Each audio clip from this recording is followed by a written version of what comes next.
And just a fun fact for you guys. Nobody can beat Ric Flair's championship record because technically it's 24, not 16. But that doesn't count, dude, because it wasn't all in WWE. Right, WCW. You know, he didn't even wrestle in WCW or WWE for how long? Like all throughout the 80s. What was the name of the company he wrestled for? You guys even remember? It was Jim Crockett NWA. Was the main one that he wrestled out NWA? of. And NWA was kind of like the whole of all of the different territories. National right. So don't those 20 some titles, don't a lot of those title reigns come from his time there? You know what I'm saying? Yep. So that shit don't count to me. NWA, WWE. Yeah, that shit don't count to me. So when you got all these different, you know, the only ones that should count is strictly WWE to me. I don't want to take that away from Ric Flair because we all love Ric Flair, dude. We're not trying to discredit him here. I'm not saying that. But what I'm saying is, you know, I mean, we could probably tone it down with the 20 some because overall it's not that many in WWE. Like, he wasn't even that dude in WWE. If we're counting just WWE, correct me if I'm wrong, but I think it's only 2. I think it's one.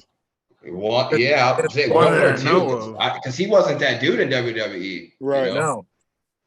Yeah. But Ric Flair, that just goes to show you how important and inspirational and he was because like he wasn't even the dude in WWE and he's widely acknowledged in WWE. Yeah. Like we just put him on Mount Rushmore as WWE when in his prime he wasn't doing that shit for the WWE. Yeah, WCW, he definitely was killing. He definitely was killing it every week.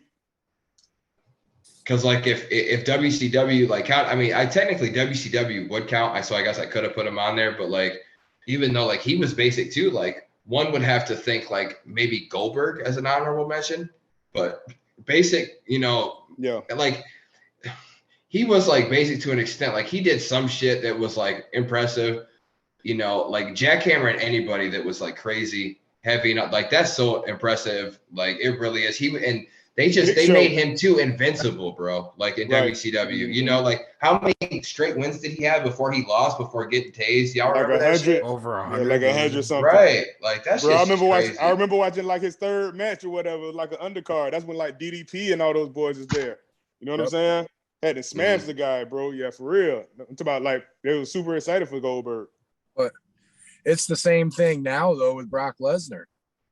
If you look at Lesnar's matches now compared to early 2005, maybe something in that area. I can't remember when exactly he came into the WWE. But his moveset is completely different from what he's doing now to what he did when he first started. Right. And Lesnar was only in the business for 2. He's old and he broke his neck. So right.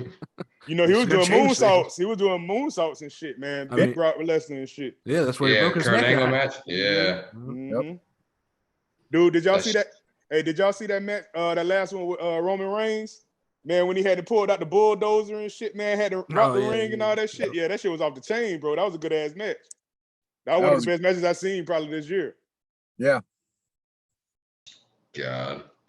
Yeah, that wrestling shit was crazy. Sucks, man. Yeah, that shit's crazy. But to Jordan's point about John Cena, I don't know if you guys saw this when it happened. It happened a while ago when John Cena came back the last time to face Roman Reigns. And he said, you know, one of the things that he said to Roman Reigns was, I'm still here because you can't do your job. Oh, yeah. That was one of the biggest FUs I have ever heard. I can do this better part-time than you could ever do it full-time. And I believe him. And And he, you know, one of the things he said was, you know, everybody wants to talk about how I bury all these guys. He said, when I got the honor of having the U.S. championship, I gave guys like AJ Styles, Sami Zayn, all these guys coming up from NXT and other promotions that would come, and he gave them that spotlight. Right. You know, and I think that to Jordan's point, I think that's another reason he's, you know, he should be on, you know, Mount Rushmore.